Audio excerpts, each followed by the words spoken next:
उप्स, आ गए आप सब। तो कैसे हैं? मुझे उम्मीद है आप सब बहुत अच्छे होंगे, इस लॉकडाउन का भी भरपूर फ़ायदा उठा रहे होंगे कुछ ना कुछ सीखने के लिए। यस, अपने स्किल्स को डेवलप करने के लिए काफ़ी ज़्यादा शानदार मौका, काफ़ी बेहतरीन मौका है गाइस। एग्जैक्टली इन्हीं सब चीज़ों के बीच एक्चुअली मैं भी कुछ ढूंढ ही रहा था और मुझे मालूम चला कि यस, स्टूडेंट्स के लिए ख़ास तौर पे काफ़ी ज़्यादा ऑनलाइन कोर्सेज अवेलेबल करवाए गए हैं, चाहे वो हार्वर्ड यूनिवर्सिटी हो, MIT हो या फिर और भी तमाम तरह की यूनिवर्सिटीज़ जो ऑनलाइन कोर्सेज फॉर फ्री करवाए जा रहे हैं। अगर आपका इंटरेस्ट सिंगिंग में है, डांसिंग में है, कुकिंग में है, एजुकेशन फील्ड में, टीचिंग में, पब्लिक स्पीकिंग जैसे कोर्सेज अगर आप करना चाहते हो तो आप बेशक कर सकते हो। पहले मैं बता दूं, ये वीडियो कोई प्रमोशनल वीडियो नहीं है, एक्चुअली मैं कुछ ढूंढ रहा था, मुझे मालूम चला। यस, इन्हीं सब चीज़ों के बीच एक्चुअली मुझे एक मूवी मिली, मैंने उस मूवी को देखा। मूवी काफ़ी ज़्यादा शानदार थी। वो मूवी काफ़ी कुछ सिखाती है हमें अपनी ज़िंदगी के बारे में। एक क्लियर कट डेफिनेशन आपको ये समझ में आ जाएगा इस मूवी को देखने के बाद कि कोई भी इंसान किसी चीज़ की भी कद्र पाने से पहले खोने के बाद करता है। मैं इस मूवी का नाम तो मैं आपको नहीं बताने वाला, लेकिन मैं अपने चंद बचे अल्फाजों को समेटने की कोशिश ज़रूर करूँगा ताकि आप इस मूवी का नाम आइडेंटिफाई खुद कर पाओ। बस वो कहते हैं ना, if everything will be found in life, whom will you desire for? Sometimes unfulfilled desire will give a taste to live the life. अगर ज़िंदगी में सब कुछ मिल जाएगी तो तमन्ना किसकी करोगे? कुछ अधूरी ख्वाहिशें इस ज़िंदगी जीने का मज़ा देती है। How have you been up to? I hope so you'll be fantastic and learning a lot of things to develop your personality and to create an unbelievable boost in your career.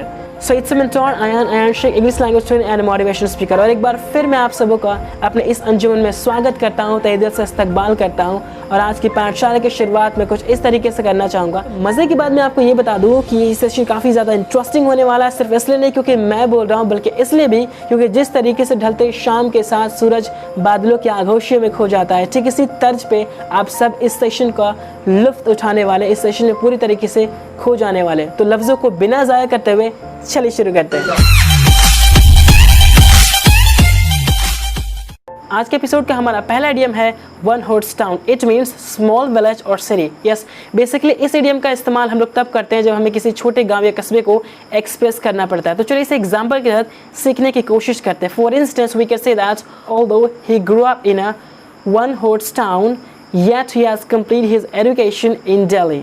Yes, हालांकि उसकी पैदाइश एक छोटे से शहर, छोटे से गांव में हुई, पर उसने अपनी पढ़ाई लिखाई, अपना एजुकेशन दिल्ली शहर में किया।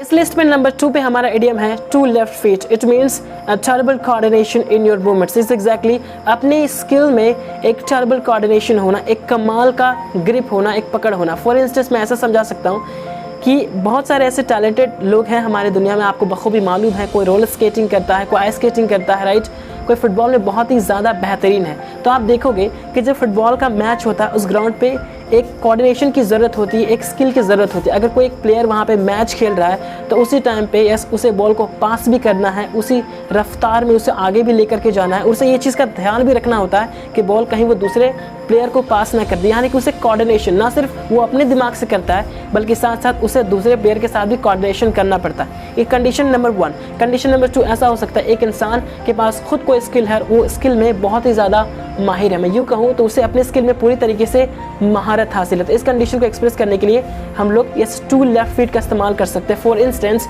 Don't ask him for ice skating because he has two left feet.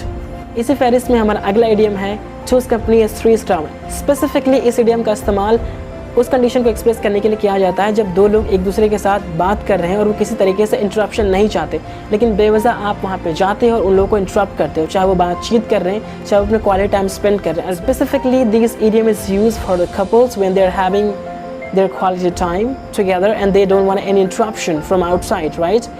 And आसान शब्दों में ऐसा बोल सकता हूँ कि कबाब में हड्डी होना। जब दो लोग एक दूसरे के साथ बात करें तो किसी तरीके से डिस्टर्बेंस नहीं चाहते और बावजूद इसके आप वहाँ जाके उसे डिस्टर्ब करते हो, उन्हें छेड़ने की कोशिश करते हो। तो चलिए इसे एग्जांपल के साथ समझने की कोशिश करते हैं। Example we can say that if you are going for a date with your partner I don't want to be with you just because 2 companies in 3 crowds. अगर आप घुटने के बल बैठ कर, राइट, या फिर अपने दोनों हाथों को ज़मीन पर रखकर ठीक उसी तरीके से जैसे एक छोटा सा बच्चा चलता है, उस कंडीशन में किसी चीज़ को अगर आप ढूंढते हो तो उस कंडीशन को एक्सप्रेस करने के लिए ऑन ऑल फोर्स का इस्तेमाल कर सकते हैं। For instance we can say that I go down on all fours because I was trying to find out the coin that I had dropped. तो मैं घुटनों के बल बैठ कर अपने उस सिक्के को ढूंढने की कोशिश कर रहा था जो मुझसे कहीं गिर गया था।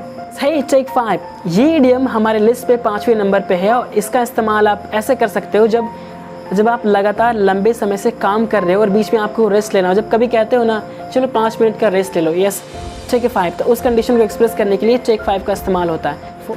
आई got tired of walking so let's take 5। मैं चलते चलते बहुत थक गया हूँ तो 5 मिनट का थोड़ा आराम कर ले।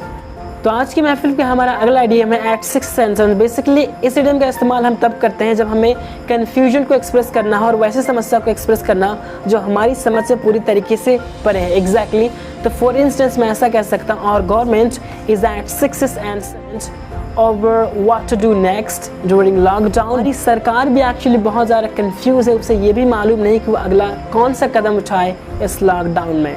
तो नंबर 7 पे है हमारा इडियम इन दी सेवंथ हेवन। इसका मतलब होता है कि बहुत ज़्यादा खुशी महसूस करना। एग्जैक्टली उस कंडीशन को एक्सप्रेस करने के लिए हम लोग इन सेवंथ हेवन का इस्तेमाल करते हैं। For instance we can say that since she got promoted in her office she is in seventh heaven. जब से उसे अपने ऑफिस में प्रमोशन मिला है वो काफ़ी ज़्यादा खुश है। इस फहरिस्त में 9वें नंबर पे हमारा इडियम है ऑन क्लाउड 9। एग्जैक्टली इसका इस्तेमाल आप बिल्कुल ठीक उसी तरीके से करते हो जैसा कि मैंने आपको बताया था इन सेवंथ हेवन। जब आपको लाइफ में बहुत ही ज़्यादा खुशी महसूस हो उस कंडीशन को एक्सप्रेस करने के लिए आप ऑन क्लाउड 9 का इस्तेमाल करते हैं। एग्जाम्पल के तौर पे मैं ऐसा बोल सकता हूँ she got a government job she is on cloud 9। जब से उसे सरकारी नौकरी मिली है उसे खुशियों का तो ठिकाना ही नहीं रहा। आप यहाँ पे 9वें आसमान नहीं बोल सकते क्योंकि खुशियों का 7वां आसमान ही होता है, लेकिन ये एक इडियम है इसलिए इसे ऑन क्लाउड 9 लिखा जाता है। मुझे उम्मीद है ये चीज़ आपको समझ में आ गया होगा। तो 10वें नंबर पे हमारा इडियम है perfection. Basically this expression is used for something where there is no any improvement. Yes इस एक्सप्रेशन का इस्तेमाल आप उस कंडीशन को एक्सप्रेस करने के लिए करते हैं जहाँ पे किसी भी तरीके से सुधार या फिर बदलाव की कोई गुंजाइश नहीं है। आपने MS धोनी मूवी ज़रूर देखा होगा, यस जिसमें अभिनय किया है हमारे सुशांत सिंह राजपूत। बेशक वो आज हमारे बीच मौजूद नहीं है लेकिन उनकी एक्टिंग का लोहा तो हर कोई मानता था। एग्जैक्टली तो समझने वाली बात यहाँ पे ये है कि आपने मूवी अगर देखी होगी तो आपको ये ज़रूर समझ में आ गया होगा कि जो किरदार सुशांत सिंह राजपूत सर ने वहाँ पे निभाया है वो किरदार और कोई नहीं निभा सकता था। अगर कोई और हीरो को ये रोल मिलता भी तो उस तरीके का एक्टिंग हमें देखने को नहीं मिलता जो उन्होंने कर दिखाया। यानी कि उसकी एक्टिंग टोटली परफेक्ट 10 है, वहाँ पे किसी भी तरीके से रिप्लेस या बदलाव नहीं किया जा सकता। If you are talking about the movie of MS Dhoni, right, leading role is played by Sushant Singh Rajput. I think this movie is perfect 10। Yes अगर आपने सुशांत सिंह राजपूत की मूवी MS धोनी देखी होगी जो खुद की एक बायोपिक है MS धोनी पे, तो उस मूवी को देखने के बाद आपको ज़रूर लगा होगा कि ये मूवी पूरी तरीके से परफेक्ट 10 है। इसमें किसी तरीके से ना उनके एक्टिंग में कोई बदलाव किया जा सकता है ना इससे अच्छा किया जा सकता था। तो ये थे आज के हमारे इडियम एंड फ्रेजेस जो हम लोगों ने सीखने की कोशिश की। अगर आपको किसी भी तरीके से कन्फ्यूजन हुआ तो कमेंट बॉक्स में ज़रूर लिखें गाइस, या फिर इस वीडियो को दोबारा आप देखें ताकि अच्छी तरीके से आपको ये चीज़ समझ में आ जाए। Until then, take care, bye bye, good night, that's all.